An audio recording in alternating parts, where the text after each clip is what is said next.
سب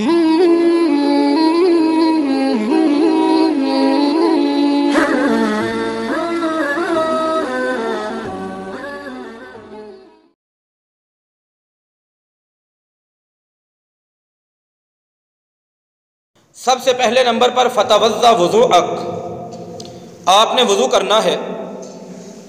وضو کرنے کے بعد اذکار وغیرہ کرنے کے بعد ثم استجع علی شقک الایمن، اپنے دائیں پہلو پر بستر پر لیٹ جانا ہے۔ وتوسد یمینک، یہ ابو داؤد کے لفظ ہیں، اپنے دائیں ہاتھ کو اپنا تکیہ بنا لینا ہے، اور اس کے بعد یہ دعا پڑھنی ہے، اللہم، اے اللہ، انی اسلمت نفسی الیک، میں نے اپنی جان تیرے حوالے کی، واسندت ظہری الیک، میں نے تجھے سہارا بنایا، فوضت امری الیک، میں نے اپنا معاملہ تیرے حوالے کیا۔ یہ دعا کے سارے لفظ سکھاتے ہوئے آگے ایک لفظ سکھائے ان کو۔ ایک روایت میں ووجہت وجہی الیک کے بھی لفظ ہیں۔ اس کے بعد تو نے یہ پڑھنا ہے کہ اللہم آمنت بکتابک الذی انزلت، اے اللہ میں تیری اس کتاب پر ایمان لے کے آیا جس کتاب کو تو نے نازل کیا ہے، وبنبیک الذی ارسلت، تیرے اس نبی پر میں ایمان لایا جس نبی کو تو نے رسول بنا کر بھیجا۔ یہ ساری دعا انہیں سکھا دی۔ آگے بھی لفظ ہیں رغبتاً ورہبتاً لا ملجا ولا منجا منک الا الیک، یہ لفظ بھی جب یہ ساری دعا سکھا دی ان کو، اللہم انی اسلمت نفسی الیک وفوضت امری الیک واسندت ظہری الیک ووجہت وجہی الیک، یہ ساری دعا سکھانے کے بعد اس میں جو لفظ تھے اللہم آمنت بکتابک الذی انزلت وبنبیک الذی ارسلت، یہ لفظ یہ بڑے قابل غور ہیں۔ برا بن عازب فرماتے ہیں رضی اللہ تعالی عنہ، میں نے ان لفظوں کو سننے کے بعد فرددتہن علی رسول اللہ صلی اللہ علیہ وسلم، میں نے اپنے استاذ، اپنے معلم، اپنے مزکی، اپنے رہبر، اپنے رہنما پاک پیغمبر رحمت دو عالم صلی اللہ علیہ وآلہ وسلم کے سامنے ان الفاظ کو دہرایا، سنایا۔ کیوں؟ لِأَسْتَذْكِرَهُنَّ، تاکہ میں ان لفظوں کو اچھی طرح یاد کر لوں۔ ایک سمجھدار طالب علم، ایک اچھا اسٹوڈنٹ اپنے سبق کو، اپنی معلومات کو کسی صاحب علم کے سامنے رکھتا ہے تاکہ اس کی غلطیاں نکل جائیں، تصحیح ہو جائے، اس کی درستگی آ جائے۔ کہتے ہیں جب میں نے یہ دعا پڑھنا شروع کی، اس دعا میں وہ فکرہ، اس میں وہ جملہ جو آپ نے مجھے سکھایا تھا، اللہم آمنت بکتابک الذی انزلت وبنبیک الذی ارسلت، اس جگہ پر میں پہنچا تو میں نے الفاظ یوں پڑھ دیے، بکتابک الذی انزلت، اللہ میں تیری اس کتاب پر ایمان لایا جس کو تو نے نازل کیا ہے۔ نبی نے پڑھایا تھا وبنبیک الذی ارسلت، تیرے اس نبی پر ایمان لایا جس کو تو نے رسول بنا کے بھیجا۔ میں نے یہ لفظ نہیں پڑھے، میں نے لفظ کچھ بدل دیے۔ وہ لفظ یہ تھے کہ وَبِرَسُولِكَ الَّذِي أَرْسَلْتَ، میں تیرے اس رسول پر ایمان لے کے آیا جس کو تو نے رسالت کے ساتھ اس دنیا میں مبعوث کیا، بھیجا۔ اب یہ کوئی فرق نہیں ہمیں لگتا، ہمارے ہاں یہ تصور عام ہے، ہم ان ہستیوں پر نبی بھی بولتے ہیں، رسول کا لفظ بھی بولتے ہیں۔ اگر فقہاء کی نظر سے دیکھا جائے، اہل علم کی تحریروں میں دیکھا جائے، تو لفظ نبی میں وہ مقام نہیں جو لفظ رسول کے اندر مقام ہے۔ سندن کچھ کمزور ہے، لیکن اس روایت میں ذکر کیا گیا کہ رسولوں کی تعداد 313 ہے، باقی سب نبی ہیں جن کو ہم 1.25 لاکھ کے فگر سے، عدد سے لوگوں کے سامنے سنتے ہیں، سناتے ہیں۔ ان میں سے 313 ایسے ہیں جن کو اللہ نے رسول بنایا۔ پھر ان 313 میں سے 5 اولو العزم پیغمبر رسول ہیں، ابراہیم علیہ السلام، نوح علیہ السلام، عیسیٰ علیہ السلام، موسیٰ علیہ السلام، محمد رسول اللہ صلی اللہ علیہ وآلہ وسلم۔ دیکھنے میں برا بن عازب رضی اللہ تعالی عنہ نے ایک لفظ بدلا ہے پوری دعا میں، اور اس لفظ کی جگہ پہ جو نیا لفظ انہوں نے بولا تھا وہ لفظ پہلے لفظ سے قیمتی لگتا ہے ایک عام انسان کو، کیونکہ لفظ رسول کا معنی، لفظ رسول کی عظمت، لفظ رسول کا درجہ، لفظ رسول کا مرتبہ لفظ نبی سے بلند نظر آتا ہے۔ انہوں نے ایک قیمتی لفظ کا چناؤ کیا بولنے کے لیے، لیکن اللہ کے پیغمبر صلی اللہ علیہ وآلہ وسلم نے وہیں پر انہیں روک دیا، کہا ایسے نہیں چلے گا، وہی لفظ پڑھو جو میں نے تمہیں پڑھائے ہیں، یہ نہ پڑھو کہ وابی رسولی کالذی ارسلتا، وابی نبی شی کالذی ارسلتا کے لفظ پڑھو کہ میں تیرے اس نبی پر ایمان لایا جس کو تو نے رسول بنا کر بھیجا۔ نتیجہ کیا نکلا اس حدیث سے؟ بخاری 247، مسلم 2710، ایک نقطہ ہمیں سمجھ میں آ گیا کہ یہ دین اسلام ہے، یہ ہدایت ہے، اس کا تعلق آسمان کے ساتھ ہے، پروردگار کائنات کی وحی کے ساتھ ہے، اس میں کوئی من مانی نہیں چل سکتی، اپنی مرضی نہیں چل سکتی، اپنا منشا نہیں چل سکتا، اپنی چاہت نہیں چل سکتی، اپنی آرزو اور تمنا نہیں چل سکتی، اس میں چیز چلے گی، شریعت مانی جائے گی، معتبر سمجھی جائے گی دین کے اعتبار سے، صرف وہی بات، وہی اصول، وہی دستور، وہی چیز جسے اللہ عز و جل نے اپنے پیغمبر پر نازل فرمایا، وہ وہی مطلوب کے ذریعے ہو، قرآن کے ذریعے، وہ وہی غیر مطلوب حدیث کے ذریعے آ جائے، اسی کو مانا جائے گا۔ ترمذی میں حدیث 2738 نمبر پر 2738، عبداللہ بن عمر رضی اللہ تعالی عنہما وہ بیٹھے ہیں، آتا سا راجل، ایک آدمی کو چھینک آئی۔ اب چھینک والے کو میرے پیغمبر نے یہ سکھایا تھا کہ الحمدللہ پڑھنا ہے، لیکن اس نے کہا، سوچا یہی ہوگا، حدیث میں تو وضاحت نہیں کہ میں نے اللہ کی تعریف تو کرنی ہی کرنی ہے، ساتھ میں اپنے نبی پر بھی سلام پڑھ دوں، اپنے نبی کے لیے رحمتوں کا بھی سوال کر لیتا ہوں، نبی کے لیے سلامتی کی بھی التجا اپنے رب سے کر لیتا ہوں۔ صحابی رسول کے زمانے میں بہترین زمانوں میں سے وہ زمانہ ہے، اس زمانے میں آتا سا رجل فقال الحمدللہ والسلام علی رسول اللہ، اس نے کہا تمام تعریفیں اللہ تعالیٰ کی ذات کے لیے ہیں، اور ساتھ ہی یہ کہہ دیا کہ والسلام علی رسول اللہ، اللہ کے رسول صلی اللہ علیہ وآلہ وسلم ان پر سلامتی نازل ہو۔ بات بڑی پیاری لگتی ہے، دل پہ لگتی ہے آ کے کہ اس آدمی میں اپنے نبی کا پیار کتنا ہے، اپنے نبی کی محبت کتنی ہے، نبی سے الفت کتنی ہے۔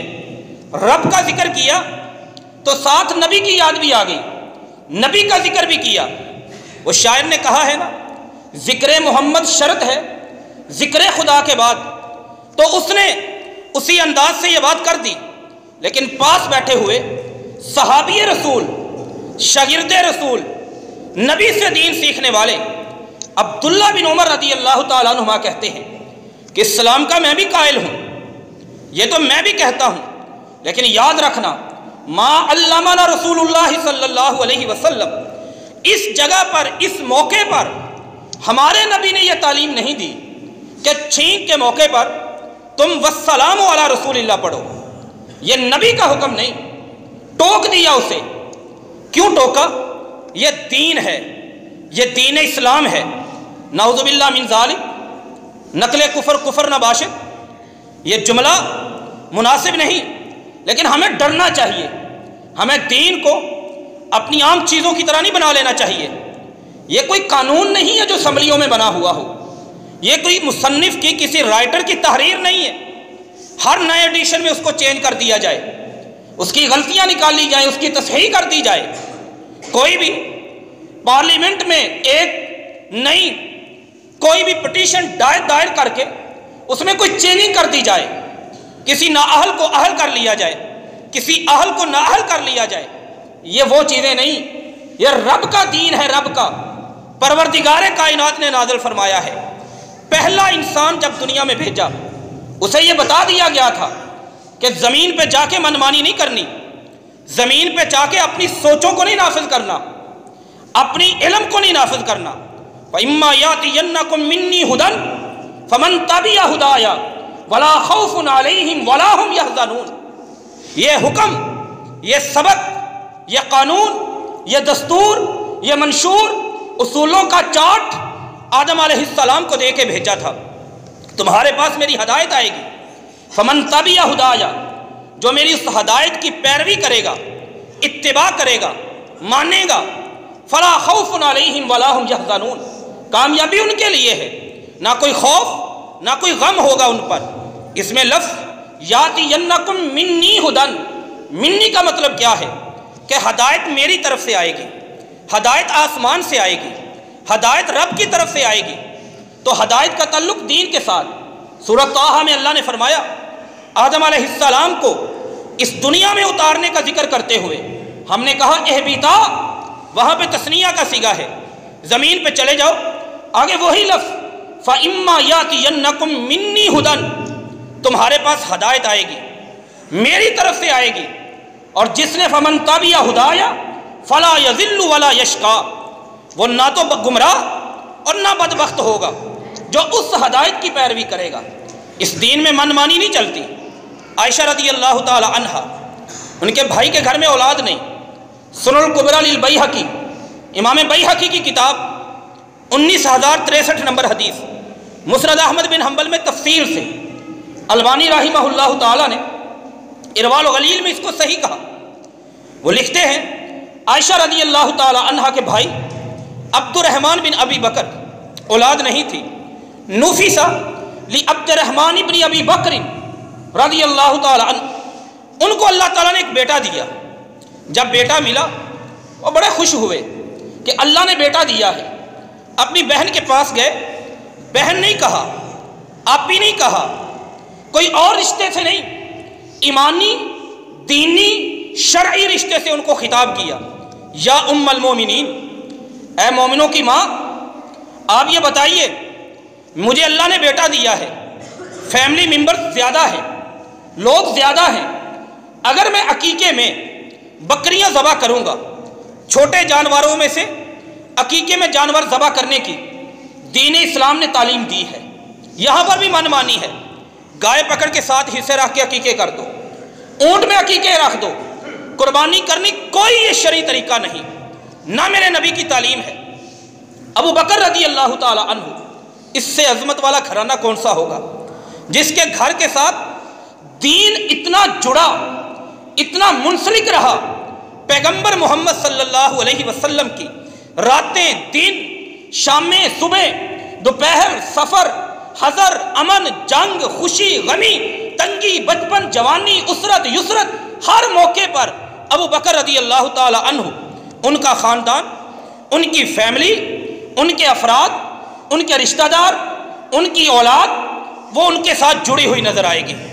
ایک نہیں، اس گھر سے ان گنت برکتیں اس گھر کی وجہ سے مالک کائنات نے دین اسلام میں اتاری۔ اس ابو بکر رضی اللہ تعالی عنہ کے گھرانے کی بات، صاحب حیثیت گھرانہ، خلیفہ اول کا بیٹا، اب وہ کہتا ہے کہ میری رائے یہ ہے کہ ہم، بہن کو بھی کہا، اکی یزورن، عقیقے میں اونٹ ذبح کرتے ہیں، اونٹ۔ عائشہ رضی اللہ تعالی عنہ نے کہا معاذ اللہ، میں اللہ کی پناہ مانگتی ہوں تیری اس بات سے، اونٹ نہیں، میرے نبی کا حکم ہے، بل شاتانی مقاف، 2 بکریاں وہ ذبح کی جائیں گی۔ من مانی نہیں چلتی دین میں، اپنی خواہشات نفس نہیں چلتی۔ ہمارا سب سے بڑا المیہ یہ ہے، ہم کسی مسئلے پہ تحقیق بعد میں کرتے ہیں، دل کا فتویٰ پہلے چلاتے ہیں، اور دل کا فتویٰ وہ ہماری برادری سے آیا ہوتا ہے، ہمارے آباء و اجداد سے آیا ہوتا ہے، ہماری سوسائٹی سے آیا ہوتا ہے۔ ہمیں یہ تو ڈر لگتا ہے کہ لوگ مجھے کیا کہیں گے، یہ ڈر نہیں لگتا کہ میرا رب مجھے کیا کہے گا۔ اللہ نے ایسے لوگوں کے بارے میں بڑا ٹوک فیصلہ سنایا ہے۔ اللہ فرماتے ہیں فَإِن لَّمْ يَسْتَجِيبُوا لَكَ فَاعْلَمْ، اے نبی اگر یہ لوگ آپ کی بات قبول نہیں کرتے تو آپ جان لیں انما یتبعون اہواءہم، یہ لوگ رب کی ہدایت کے پیچھے نہیں، اپنی خواہشات کے پیچھے ہیں۔ اتباع اللہ کے دین کی نہیں، رب کی وحی کی نہیں، آپ کی سنت کی نہیں، آسمانی کلام کی نہیں، ربانی پیغام کی نہیں، یہ اتباع اپنے دل کی کرتے ہیں، اپنے خواہشات نفس کی کرتے ہیں۔ اور اللہ فرماتے ہیں ذرا ان سے پوچھو ومن اضل، اس سے بڑا گمراہ ہے کون، ممن اتبع ہواہ، جو اپنی خواہشات کی پیروی کرے اور اللہ تعالیٰ کی ہدایت کے ہٹ کر اس کی خواہشات ہوں، جو ان کی پیروی کرے، اس سے بڑا گمراہ کون ہے۔ تو ہماری خوشی، اس بات میں کوئی شک نہیں، ایک مومن اس کو اس بات پہ خوش ہونا اس کے ایمان کا رکن ہے، ایمان کا جز ہے، ایمان کا حصہ ہے، نبی سے محبت کرنا۔ اور جس کے دل میں نبی کی محبت نہیں، وہ اللہ کے عذاب کا منتظر رہے۔ قل ان کان آباؤکم وابناؤکم، اللہ نے سارے رشتہ دار گن دیے اور گننے کے بعد آخر میں کہا ان کے ساتھ اگر پیار زیادہ ہے، کس سے؟ اللہ سے، اللہ کے رسول کے پیار سے، اللہ کے پیار سے، جہاد کے پیار سے، فتربصوا حتی یاتی اللہ بامری، اسے اللہ کی طرف سے سزا کا منتظر رہنا چاہیے جس میں یہ محبتیں موجود نہیں۔ یہ تو ہمارے ایمان کا حصہ ہے، لیکن فرق ہے اس محبت کو، فرق ان جگہوں پر آ کر ایک عجیب سی سچویشن بن جاتی ہے، ایک عجیب سی کیفیت بن جاتی ہے۔ اب جو لوگ اس نام نہاد طریقہ میں شریک نہیں ہوتے، جو محبت رسول کے طریقے، ان پر گستاخ، ان پر دشمن، ان کو تعبیر کرنے کے لیے عجیب و غریب قسم کے شعر، نثار تیری چہل پہل پہ ہزاروں عیدیں ربیع الاول سوائے ابلیس کے، سبھی تو اس جہاں میں خوشیاں منا رہے ہیں۔ یعنی ابلیس کو خوشی نہیں، صرف ایمان والوں کو خوشی ہے، اور جو اس خوشی کو جلوس نہیں نکال رہا، جو اس خوشی میں لوگوں سے چندہ نہیں مانگ رہا، بازاروں میں دیواروں پر جھنڈیاں نہیں لگا رہا، وہ ابلیس سے اسے تعبیر کر دیا گیا۔ کس دلیل کے ساتھ؟ من مانی دلیل کے ساتھ۔ تو دین اسلام میں من مانی چیزیں نہیں چلتی۔ سب سے پہلے نمبر پر اس عید میلاد النبی کو عید کا درجہ دینے کے لیے ہماری من مانیاں نہیں چلیں گی، ہماری خواہشات نفس نہیں چلیں گی، ہمارے جذبات نہیں چلیں گے، ہمیں ایک دلیل کی ضرورت ہوگی، جو دلیل اللہ کے قرآن میں ہو، جو دلیل نبی کے فرمان میں ہو۔ ایک بندہ نماز پڑھ رہا تھا، امام ذہبی نے سیر و اعلام النبلاء میں لکھا، سعید بن مسیب رحمہ اللہ تعالیٰ نے اس کو دیکھا، عید کا دن، عید کی نماز سے پہلے نماز پڑھ رہا تھا، اسے روکا کہ یہاں پر نماز پڑھنا جائز نہیں۔ وہ کہنے لگا آپ رہنے دیں، اپنا فتویٰ اپنے پاس رکھیں، میرا جو اللہ ہے نا، ان اللہ تعالی لا یعذبنی علی الصلاۃ، وہ نماز پڑھنے پر مجھے عذاب نہیں دے گا۔ سعید بن مسیب نے کہا رحمہ اللہ تعالیٰ نے، میں بھی کہتا ہوں کہ وہ رب نماز پر عذاب نہیں دیتا، لیکن نبی کے طریقے کی مخالفت پر عذاب دے گا تجھے۔ نبی کی محبت اپنی جگہ پہ ہے، لیکن محبت میں نبی کے طریقے کو چھوڑنا، قرآن کو چھوڑنا، اپنی من مانیوں کے ساتھ، من مانی کا مطلب کیا ہے؟ اپنے دل کی آواز پر بغیر قرآن و سنت کی دلیل کے، یہ من مانی ہے جسے دین اسلام نے بدعت کا نام دیا ہے، اور یہ اتنا خوفناک مرحلہ ہے بدعت کا۔ کل بدعت ضلالہ، ہر بدعت کو گمراہی قرار دے دیا کہ ہر بدعت گمراہی ہے، گمراہی کا انجام جہنم بتا دیا۔ یہ دین اسلام کا ایک انداز اللہ کے نبی صلی اللہ علیہ وآلہ وسلم نے، جب انسان دین اسلام میں قرآن کو چھوڑ کر، سنت کو چھوڑ کر اپنی من مانی کرتا ہے، وہ بدعتی کہلاتا ہے دین اسلام میں، وہ بدعتی کہلاتا ہے۔ اور بدعتی ہونا کوئی گولڈ میڈل لینے والی بات نہیں، کوئی نشان حیدر لینے والی بات نہیں، کوئی تمغہ جرأت حاصل کرنے والی بات نہیں، یہ گمراہی کا بدترین درجہ ہے، بدترین درجہ۔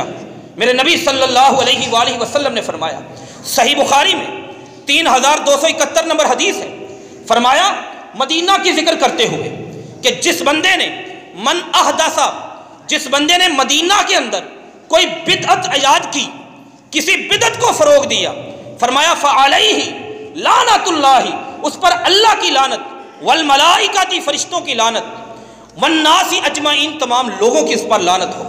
ایک روایت میں یہ بھی لفظ صحیح مسلم میں کہ اللہ تعالیٰ لا یقبل اللہ صرفا وعدلا، نہ اس کا کوئی نفل قبول کرے گا، نہ کوئی فرض قبول کرے گا۔ بدعتی ہونا اتنا خوفناک درجہ ہے، جب انسان من مانی کرتا ہے دین اسلام کے اندر، قرآن و سنت کو چھوڑ کر وہ بدعت کے درجے پہ چلا جاتا ہے، اور یہ بدعت گمراہی تک لے کے جاتی ہے، گمراہی جہنم تک لے کے جاتی ہے۔ اللہ کی لعنت، فرشتوں کی لعنت، لوگوں کی لعنت، اور یہ عید میلاد النبی نبی سے محبت ایمان کا حصہ ہے، لیکن اس محبت پر ایک ہے خوش ہونا، ایک ہے خوشی منانا، دونوں چیزوں میں فرق ہے۔ خوش ہونا یہ اور ہے، خوشی منانا اور ہے۔ آپ کو تقریریں ملیں گے، آپ کو وعظ ملیں گے، دروس ملیں گے، قل بفضل اللہ وبرحمتہ فبذلک فلیفرحوا، سورۃ یونس کی آیت ہے۔ اللہ کہتے ہیں اللہ کے فضل پر، اللہ کی رحمت پر لوگوں کو خوش ہونا چاہیے۔ لفظ ہے فلیفرحوا، یفرحوا کا معنی ہے خوش ہو جاؤ۔ اب خوش ہونا اور خوشی منانا دونوں میں فرق۔ خوش ہونا، اگر کوئی انسان خوش ہوتا ہے تو یہ اپنی جگہ پر موجود ہوتا ہے، لیکن خوشی منانے کے لیے ڈھول بجانا ضروری ہے، خوشی منانے کے لیے جلوس نکالنا ضروری ہے، خوشی منانے کے لیے جھنڈیاں لگانا ضروری ہے، خوشی منانے کے لیے نعرے لگانا ضروری ہے، خوشی منانے کے لیے یہ ساری چیزیں، یہ خوشی منانا ہے۔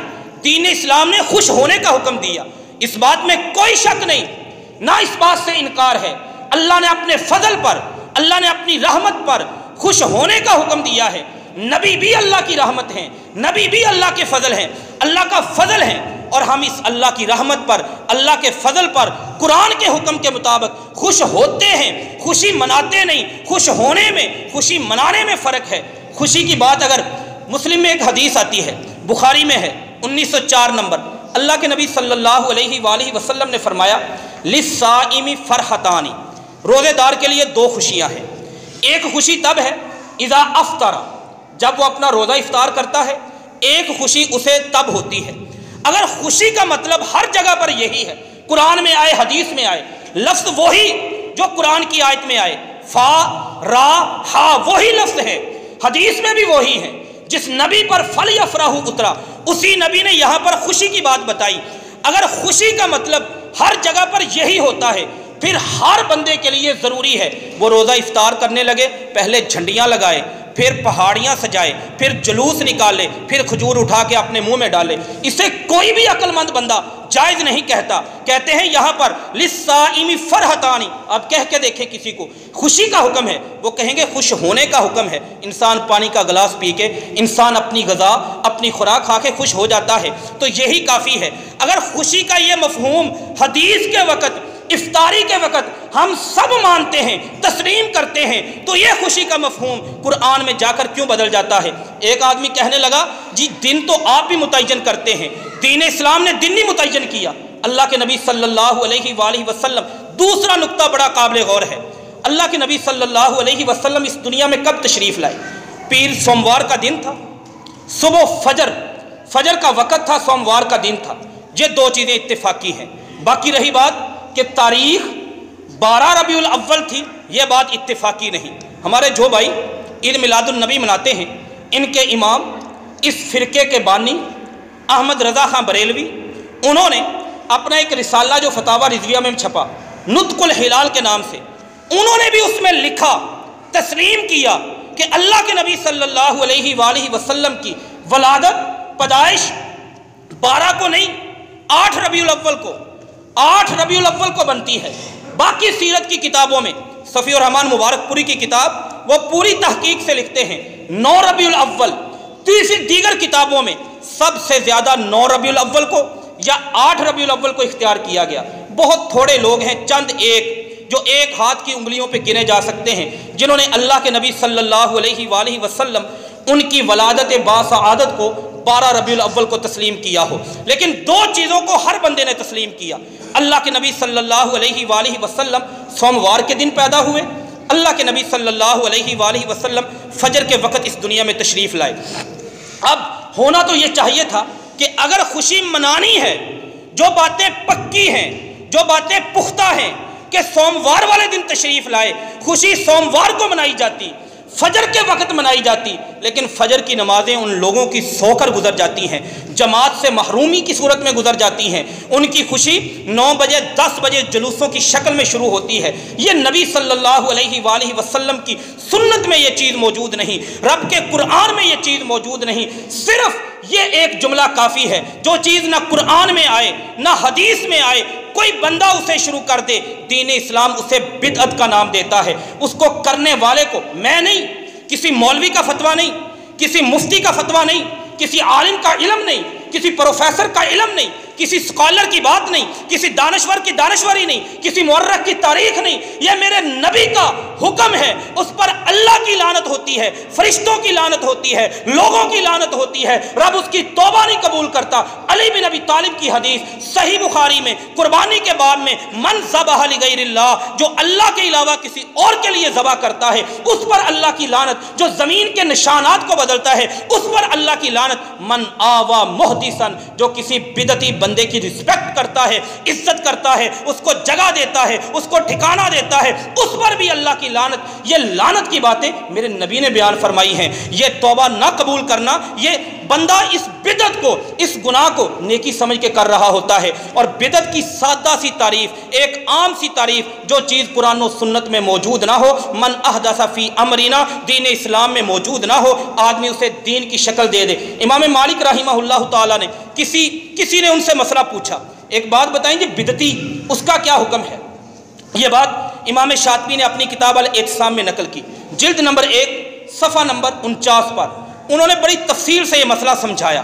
امام مالک رحمہ اللہ تعالی، امام دار الہجرہ، ہجرت مدینہ کے امام، موطا امام مالک لکھنے والے، سلف صالحین میں سے ایک بہت اونچا نام، انہوں نے کہا بدعتی من ابتدع بدعتن، جو بندہ کسی بدعت کو ایجاد کرتا ہے، یعنی قرآن و سنت میں کام نہیں، اس کام کا آغاز کر دیتا ہے، اس کام کو دین سمجھ کے شروع کر دیتا ہے، فقط یراہ حسنتن، اور اس کو اچھا سمجھتا ہے، اس کو نیکی والا سمجھتا ہے، اجر والا سمجھتا ہے جو بندہ اس کام کو، اس کے بارے میں فرماتے ہیں کہ فقط زعم ان رسول اللہ صلی اللہ علیہ وسلم قد خان فی الرسالہ، اس بندے کی سوچ یہ ہے، اس بندے کا رویہ یہ ہے، اس بندے کے طرز عمل سے یہ بات سامنے آ رہی ہے کہ وہ یہ سمجھتا ہے کہ میرے نبی نے اپنے رسول ہونے میں خیانت کی ہے، اپنے رسول ہونے میں خیانت کی ہے، وہ بندہ یہ سمجھتا ہے، نعوذ باللہ من ذالک۔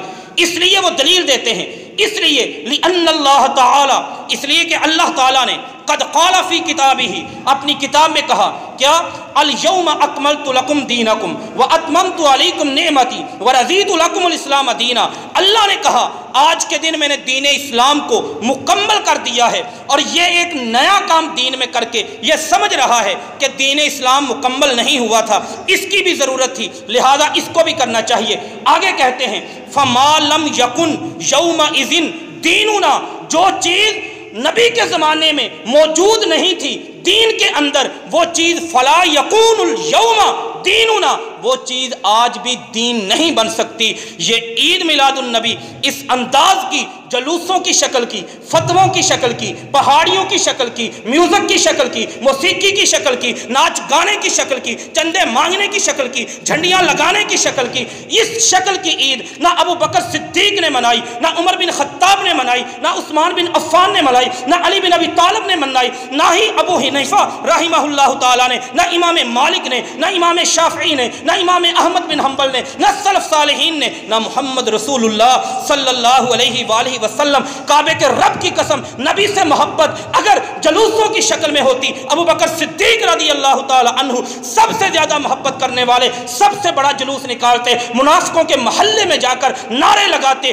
یہودیوں کے خیبر میں جا کر، خندق کے جنگ لڑنے سے پہلے جا کر وہ نعرے لگاتے، ان پر فتوے لگاتے، تم گستاخ ہو، نبی سے محبت نہیں کرتے۔ ہم نبی سے محبت کرتے ہیں، لیکن یہ انداز محبت کا نہیں، یہ انداز نفرت کا ہے، یہ انداز بغض کا ہے، یہ انداز کینے کا ہے، یہ جلالت کا، ضلالت کا ہے، جہالت کا ہے، گمراہی کا ہے، اتباع کا نہیں ہے، بلکہ اتباع نفس کا ہے یہ انداز۔ اس لیے اس انداز میں سب سے پہلی چیز کہ دین میں من مانی نہیں چلتی۔ اگلی بات، ایک بندہ اعتراض کرتا ہے کہ آپ جی دن تو آپ ہی مقرر کرتے ہیں، ہم نے 12 ربیع الاول اگرچہ فائنل نہیں، ولادت اس دن ہوئی، ہم نے مقرر کر لیا، کون سی حرج کی بات ہے؟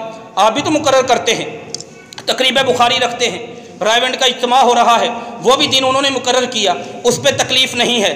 آپ نے تقریب بخاری رکھی، اس پہ آپ کو تکلیف نہیں، آپ جلسہ رکھتے ہیں، اس پہ وہ رکھ لیتے ہیں، آپ جلسے کے علاوہ کانفرنس کرواتے ہیں، دن تو آپ بھی فکس کرتے ہیں، دن تو آپ بھی متعین کرتے ہیں، دن تو آپ بھی طے کر لیتے ہیں۔ اگر ہم نے کر لیا نبی صلی اللہ علیہ وآلہ وسلم کی محبت کا، اس میں حرج والی کون سی بات ہے؟ دونوں چیزوں میں فرق ہے۔ اس دن کو متعین کرنے میں جو تقریب بخاری کے لیے ہو، جو جلسے کے لیے ہو، جو کانفرنس کے لیے ہو، جو درس قرآن کے لیے ہو، اس دن کو متعین کرنا، عید میلاد النبی کے لیے 12 ربیع الاول کا دن متعین کرنا، دونوں میں فرق ہے۔ اس دن کو جب متعین کیا جاتا ہے، تقریب بخاری رکھی جاتی ہے، سیرت النبی کا جلسہ رکھا جاتا ہے، سیرت النبی کی کانفرنس رکھی جاتی ہے، اس میں یہ فتویٰ نہیں لگتا کہ جو نہیں آئے گا وہ گناہ گار ہے، جو نہیں آئے گا وہ گستاخ ہے، جو نہیں آئے گا وہ مرتد ہے، جو نہیں آئے گا وہ نبی کا دشمن ہے، جو نہیں آئے گا وہ نبی کو نہیں مانتا، اس میں یہ فتویٰ نہیں لگتا۔ لیکن 12 ربیع الاول والے دن فتویٰ لگتا ہے کہ جو نہیں جلوس میں آتا وہ گستاخ ہے، جو جلوس میں نہیں آتا وہ نبی کو نہیں مانتا، جو جلوس میں نہیں آتا وہ نبی کا دشمن ہے۔ اس میں فتویٰ نہیں لگتا، اس میں فتویٰ لگتا ہے۔ اس کو متعین کرنے کی دلیل موجود ہے، صحیح بخاری میں حدیث نمبر 60 ہے، سیدنا عبداللہ بن عباس، سیدنا عبداللہ بن مسعود رضی اللہ تعالی عنہما، ان جیسے بزرگوں کی حدیثیں موجود ہیں۔ ایک تابعی تھا یزید بن معاویہ اس کا نام تھا، یا کوئی اور اس طرح کا نام تھا، حدیث میں وضاحت نہیں۔ قال رجل لعبداللہ بن مسعود، عبداللہ بن مسعود کو اس بندے نے کہا کہ ہم چاہتے ہیں، واللہ میں لوددت، میں اللہ کی قسم چاہتا ہوں کہ آپ انکا ذکرتنا کل یوم، آپ ہمیں ہر دن نصیحت کیا کریں۔ انہوں نے کہا یہ نہیں ہو سکتا، اس لیے کہ ہمیں نبی صلی اللہ علیہ وآلہ وسلم نے درس کے لیے، واعظ کے لیے، نصیحت کے لیے، دین سکھانے کے لیے ہر دن کا انتخاب نہیں کیا، انہوں نے کوئی دن مقرر کیا تھا، اس لیے میں ہفتے میں ایک مرتبہ آپ کو نصیحت کیا کروں گا۔ جس طرح اللہ کے نبی صلی اللہ علیہ وآلہ وسلم، پھر وہ دین سکھانا ہے، اس کا طریقہ موجود ہے، اس کے لیے نص موجود ہے، اس کا طریقہ موجود نہیں، اس کے لیے نص موجود نہیں۔ اگر ہم پڑھنا شروع کر دیں یہ عید میلاد النبی کہاں سے نکلی، نبی کی سیرت ساری پڑھ لیں، عید میلاد النبی کا ذکر نہیں ملے گا۔ طالب علم ذمہ داری سے عرض کرتا ہوں، قرآن پورا پڑھ لیں، عید میلاد النبی کا ذکر نہیں۔ آج لوگ نکالتے ہیں ابو لہب سے عید میلاد النبی ملی، کتنے دکھ کی بات، کتنے افسوس کی بات۔ میرے نبی کے زمانے میں انٹرنیشنل لیول کا نبی کا دشمن اگر کوئی ہوا وہ ابو لہب ہوا، اس کا انجام اللہ نے قرآن میں بیان کر دیا، اس سے بڑا انسان اس کا برا انجام بیان کر ہی نہیں سکتا۔ تبت یدا ابی لہب وتب ما اغنی عنہ مالہ وما، پوری کی پوری صورت اللہ نے قرآن میں اس کی بدبختی پر، اس کی شقاوت پر، اس کے تنزل پر، اس کے ادبار پر، اس کی ذلت پر، اس کی رسوائی پر، جہنمی ہونے پر، ناری ہونے پر، دوزخی ہونے پر، نبی کا دشمن ہونے پر اللہ نے پوری صورت نازل فرما دی، اور ان لوگوں نے اٹھا کے اسے رول ماڈل، اسے نمونہ، قدوہ، سیمپل، اپنا رہنما مان لیا۔ ہم اس کے پیچھے ہیں، نعوذ باللہ من ذالک۔ وہ ضرور اس کی ایک چیز وہ بھی غلط کوٹ کی جاتی ہے، وہ بھی 12 ربیع الاول، اس کا ایک خواب جو کافر کا خواب بنتا ہے، اس سے استدلال بنتا ہی نہیں۔ اگر بنتا ہوتا ابو بکر صدیق رضی اللہ تعالیٰ ان کی زندگی میں نظر آتا، ان کی خلافت گزر گئی، عمر بن خطاب کی خلافت میں آ جائیں نہیں ملے گا، علی بن ابی طالب کی خلافت میں آ جائیں نہیں ملے گا، عثمان بن عفان کی خلافت میں آ جائیں نہیں ملے گا، امیر معاویہ کی خلافت میں نہیں ملے گا۔ فقہ حنفی کی کسی کتاب میں، ہمارے احباب جو اس دن کے قائل ہیں وہ فقہ حنفی کو ماننے والے ہیں، فقہ حنفی کی کسی کتاب میں امام ابو حنیفہ نعمان بن ثابت رحمۃ اللہ علیہ سن 80 ہجری میں پیدا ہوئے، 150 ہجری میں وفات پائی، پوری زندگی میں کبھی انہوں نے اپنے جملے میں، اپنے فکرے میں اس دن کو منانے کا اس انداز سے کہا ہو، یا اس دن کو عید کے طور پر کہا ہو، کہیں پر وجود نہیں ملے گا۔ اپنے امام کی ہی مان لی جائے، امام ابو یوسف رحمہ اللہ تعالی، ان کی کسی کتاب میں، کسی فتوے میں، کسی تحریر میں نہیں ملے گا۔ امام محمد کسی فتوے میں، ان کی کتب موجود ہیں، کسی فتوے میں، کسی تحریر میں نہیں ملے گا۔ ہاں ملے گا کس کے بارے میں؟ 4 صدی میں آ کر، 364 ہجری میں آ کر ایک بادشاہ سے ملے گا۔ بادشاہ کا نام ابو سعید اس کی کنیت، ملک مظفر الدین اس کا لقب، کوکبوری کے نام سے وہ معروف ہے، وہ اربل کے علاقے میں وہ بادشاہ تھا، اس سے ملے گا۔ لوگوں سے ظالمانہ وہ ٹیکس وصول کرنے والا، اپنی رعایا پہ ظلم کرنے والا، آخری درجے کا زانی امام ابن خلکان نے اپنی کتاب وفیات الاعیان میں لکھا، اور یہی بات امام سیوطی نے اپنی کتاب الحاوی للفتاوا جلد نمبر 1 صفحہ نمبر 189 میں نقل کی، اول من احدث وفعل ذلك ہوا ابو سعید، وہ کہتے ہیں سب سے پہلا بندہ جس نے اس عید میلاد النبی کو ایک غلط طریقے سے دنیا میں رائج کیا وہ بادشاہ تھا، فاطمی شیعہ سے اس کا تعلق تھا، ابو سعید اسے کہا جاتا تھا، مظفر الدین کا اس نے لقب اختیار کیا، وہ بہت بڑی تعداد میں دیگیں پکواتا، پھر بڑی بڑی وہ تقریبات کرواتا، اور ایک دن ایک درد مند شاعر کھڑا ہوا، اس سے برداشت نہیں ہوا، اس کا ظلم دیکھ کر، اس کا جبر دیکھ کر اور اس کی یہ خیرات دیکھ کر اس نے ایک شعر کہا، شعر کے الفاظ ایسے ہیں، یہ منبر کا تقدس تقاضا کرتا ہے اس شعر کو پڑھا نہ جائے، اس شعر کا ترجمہ نہ کیا جائے۔ اس نے بادشاہ کے سامنے کہا تھا، کسائیۃ للخیر، اے بادشاہ تو اس عورت کی طرح ہے جو نیکی کو تلاش کرتی ہے، من کسب فرجھا، اپنی بدکاری کر کر کے۔ لفظوں کا ترجمہ یہ نہیں بنتا، لفظوں کا ترجمہ بڑا اور سا بنتا ہے، لیکن اس نے کہہ دیا من کسب فرجھا، اے بادشاہ یہ تیری خیرات، یہ تیری تقریب منانا اس طرح ہے جس طرح ایک بدکارہ، ایک طوائف، ایک زنا کروانے والی عورت اپنی کمائی کر کے وہ نیکی کو تلاش کرے۔ وہ کہتا ہے والاکی الویل، اے زانیہ عورت کو میں کہتا ہوں تیرے لیے بربادی ہو، لا تزنی ولا تتصدقی، نہ تو زنا کرتی نہ تو صدقہ کرتی۔ مروا دیا اس شاعر کو اس بادشاہ نے۔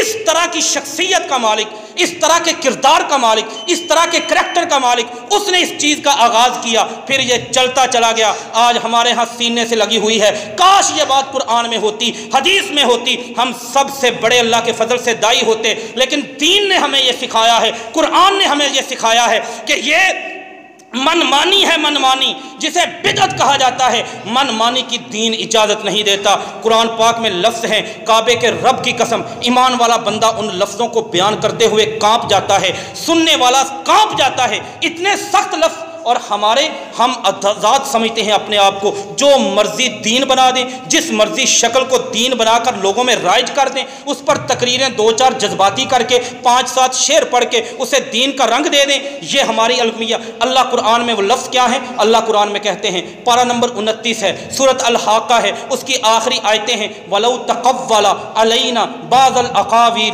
لَأَخَذْنَا مِنْهُ بِالْيَمِينِ ثُمَّ لَقَطَعْنَا مِنْهُ الْوَتِينَ فَمَا مِنْكُمْ مِنْ أَحَدٍ عَنْهُ حَاجِزِينَ۔ لفظ قرآن کے پارہ نمبر 29 سورۃ الحاقہ۔ ڈرنا چاہیے ان لوگوں کو جو ایسی نیکیاں کرنے پہ لگے ہوئے ہیں جو نیکی قرآن نے نہیں بتائی، جو نیکی نبی کی سنت نے نہیں بتائی، جو نیکی صحابہ کے عمل سے نہیں ملتی، ایسی چیزوں کو جو لوگ نیکی سمجھتے ہیں، نیکی سمجھ کے بیان کرتے ہیں، نیکی سمجھ کے وہ لوگوں کو اس پر لگاتے ہیں، اور جو نہ لگے ان پر گستاخی کے فتوے لگاتے ہیں۔ ان نیکیوں کی مثالوں میں سے ایک عید میلاد النبی والی مثال ہے۔ ایسے لوگوں کے بارے میں قرآن کی ان آیتوں کا ترجمہ سنے بندہ اور پھر فیصلہ کرے۔ اللہ اپنے نبی کے بارے میں کہتے ہیں، نبیوں کے امام کے بارے میں، معراج کے مہمان کے بارے میں، امام اعظم کے بارے میں، پیر اعظم، رہبر اعظم، رہنما اعظم، رحمت دو عالم، ساقی کوثر، غمخوار محشر، سید الانبیاء، امام الانبیاء، اس ہستی کے بارے میں اللہ فرماتے ہیں، وَلَوْ تَقَوَّلَ عَلَيْنَا بَعْضَ الْأَقَاوِيلِ، اگر یہ نبی اپنے پاس سے کوئی بات گھڑ کے، مفہوم، اگر یہ نبی اپنے پاس سے کوئی بات گھڑ کے ہمارے دین میں شامل کر دیتا یا ہمارے اوپر کوئی بات گھڑ دیتا، وَلَوْ تَقَوَّلَ عَلَيْنَا بَعْضَ الْأَقَاوِيلِ لَأَخَذْنَا مِنْهُ بِالْيَمِينِ، ہم اس کا دایاں ہاتھ پکڑ لیتے، ثُمَّ لَقَطَعْنَا مِنْهُ الْوَتِينَ، اور اس کی گردن کاٹ دیتے، فَمَا مِنْكُمْ مِنْ أَحَدٍ عَنْهُ حَاجِزِينَ، اور صحابہ تم میں سے کوئی اس کو بچا نہ سکتا۔ نبی کے بارے میں اللہ عز و جل نے یہ کہا، قرآن کے ایسے مقام جس پر نبی اس طرح کے الفاظ ہوں، اس طرح کا خطاب ہو نبی کے ساتھ، وہ اللہ کے نبی کے لیے نہیں ہوتے، وہ ہمارے لیے ہوتے ہیں، ہمیں سمجھانے کے لیے ہوتے ہیں، ہمیں روکنے کے لیے ہوتے ہیں۔ قرآن میں ایک اور جگہ پہ اللہ نے کہا، فَإِن كُنْتَ فِي شَكٍ، نبی اگر آپ شک میں ہیں اس چیز کے بارے میں جو اللہ نے نازل کیا، نبی کیسے شک کر سکتے ہیں؟ یہ نبی کو نہیں، یہ ہمیں کہا جا رہا ہے۔ اگر نبی کو مثال بنا کر اللہ کہیں اور کہیں وہ ہمیں، یہ خطاب قرآن کا ہمارے ساتھ ہے، ہمارا کیا بنے گا؟ ہمیں ڈرنا چاہیے، صرف جذبات سے کام لے کر، لوگوں کو لے کر ایک ہی طرف نہیں نکل جانا چاہیے۔ تو یہ دن، یہ سارے شبہات ہوتے ہیں، جتنی چیزیں پیش کی جاتی ہیں، انسان کو اللہ نے عقل دی ہے، انسان سوچے۔ بچے چھوٹے چھوٹے ٹوپیاں لے کے، برتن لے کے کھڑے ہیں، وہ آپ کی بائک روک کے، آپ کو روک کے، چوکوں میں، چوراہوں میں، گلیوں میں، بازاروں میں، مارکیٹوں میں، وہ ایک کمیٹیاں بن جاتی ہیں، وہ چندہ لیتی ہیں، پوچھ لیں چندہ کس لیے ہے؟ اللہ کے نبی کی خوشی کے لیے۔ بھائی خوشی کو سیلیبریشن کس طرح کرو گے؟ خوشی کو مناؤ گے کس طرح؟ کہتے ہیں ہم جھنڈیاں لگائیں گے۔ جھنڈی پہ کیا لکھا ہے؟ آپ نے بھی دیکھا ہوگا، آپ بھی اسی دھرتی پہ بستے ہیں، اسی ملک میں سجتے سورتے ہیں، گزرتے ہیں اور اپنی زندگی گزارتے ہیں۔ وہ جھنڈیاں جشن عید میلاد النبی جس پہ لکھا ہوتا ہے، جب وہ جھنڈی بازار میں لگتی ہے، اس جھنڈی کا انجام کیا ہے؟ اس جھنڈی کا انجام کیا ہے؟ کیا وہ جھنڈی پھٹنے کے بعد اڑ کے آسمان پہ چلی جاتی ہے؟ نہیں، وہ کہاں جاتی ہے؟ کیا لوگ اتار کے اس کو محفوظ کر کے کسی قرآن محل میں جمع کرواتے ہیں؟ نہیں، کہاں جاتی ہے؟ وہ بارش آئے گی یا وہ پھٹ کے گرے گی، اس پر النبی لکھا ہوگا اور وہ لوگوں کے قدموں کے نیچے، وہ نیچے کھڑے ہوئے گندے پانیوں میں جائے گی۔ یہ جب اس انداز سے چلتے ہیں، بدبختی، بد نصیبی اور المیت بڑھتے چلے جاتے ہیں، مرض میں اضافہ ہوتا چلا جاتا ہے۔ اسراف ہے، اسراف کا مطلب ہی یہ ہے جس جگہ پہ دین نے بتایا نہیں آپ اس جگہ پہ خرچ کرنا شروع کر دیں، جس جگہ پہ ضرورت نہیں آپ خرچ کرنا شروع کر دیں۔ ایسے موقع پر دین کیسے خرچ کروا سکتا ہے؟ اور یہ آخری بات کو ذہن نشین کر لیں، سنن نسائی میں 140 نمبر حدیث ہے، اللہ کے نبی صلی اللہ علیہ وسلم کے پاس ایک پینڈو قسم کا بندہ آ گیا، دیہاتی قسم کا بندہ، جاء اعرابی یسأل النبی صلی اللہ علیہ وسلم الوضوء، میرے آقا مجھے بتائیں میں وضو کرنا چاہتا ہوں، کس طرح کیا کروں؟ اللہ کے نبی صلی اللہ علیہ وسلم نے پانی منگوایا، اس کے سامنے وضو کیا، سارے اعضاء کو تین مرتبہ، ہاتھوں کو 3 مرتبہ دھویا، چہرے کو 3 مرتبہ دھویا، کوہنیوں کو 3 مرتبہ دھویا، مسح 1 مرتبہ کیا، سر کے پاؤں کو 3 مرتبہ دھویا۔ تینوں کو دھونے کے بعد کہا ہاکذا الوضو، اس طرح ہوتا ہے وضو۔ اور جس بندے نے 3 مرتبہ دھونے کے بعد کہا، جس بندے نے اس سے زیادہ کیا فقد اساء، اس نے غلط کام کیا، وظالم، اس نے ظلم والا کام کیا، وتعدى، اس نے حد سے تجاوز کیا۔ وضو ہے، کر لیں اللہ گناہ معاف کر دیتا ہے۔ چہرہ دھوئیں گے آنکھوں کے گناہ ختم، ہاتھ دھوئیں گے ہاتھوں کے گناہ ختم، پاؤں دھوئیں گے پاؤں کے گناہ ختم۔ وضو ہے عبادت کی کنجی، چابی، مفتاح ہے۔ نماز نہیں پڑھ سکتے جب تک آپ وضو نہ کریں۔ ایک پاکیزہ عمل ہے، اس میں اللہ اسراف کی اجازت نہیں دیتے، نبی اس میں اسراف کی اجازت نہیں دیتے۔ ایک وہ کام جو نبی کے طریقے کے مطابق نہ ہو، اس میں لوگوں کا مال لے کر خرچ کر دیا جائے، برباد کر دیا جائے، اجازت کہاں سے ملے گی؟ اللہ سے دعا ہے اللہ تعالی ہم سب کو عمل کی توفیق، سمجھنے کی توفیق دے۔ وما علینا الا البلاغ المبین۔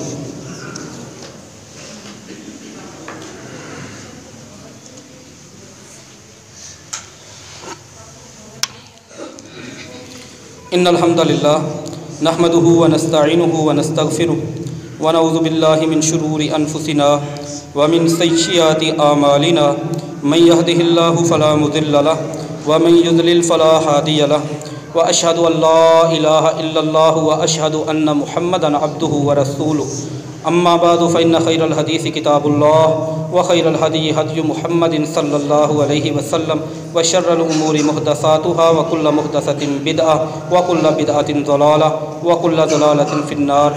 اللهم انصر الإسلام والمسلمين، اللهم انصر الجهاد والمجاهدين، اللهم اشف مرضانا ومرضى المسلمين۔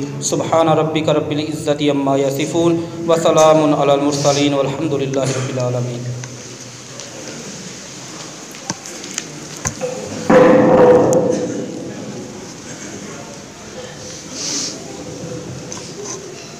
الله أكبر، أشهد أن لا إله إلا الله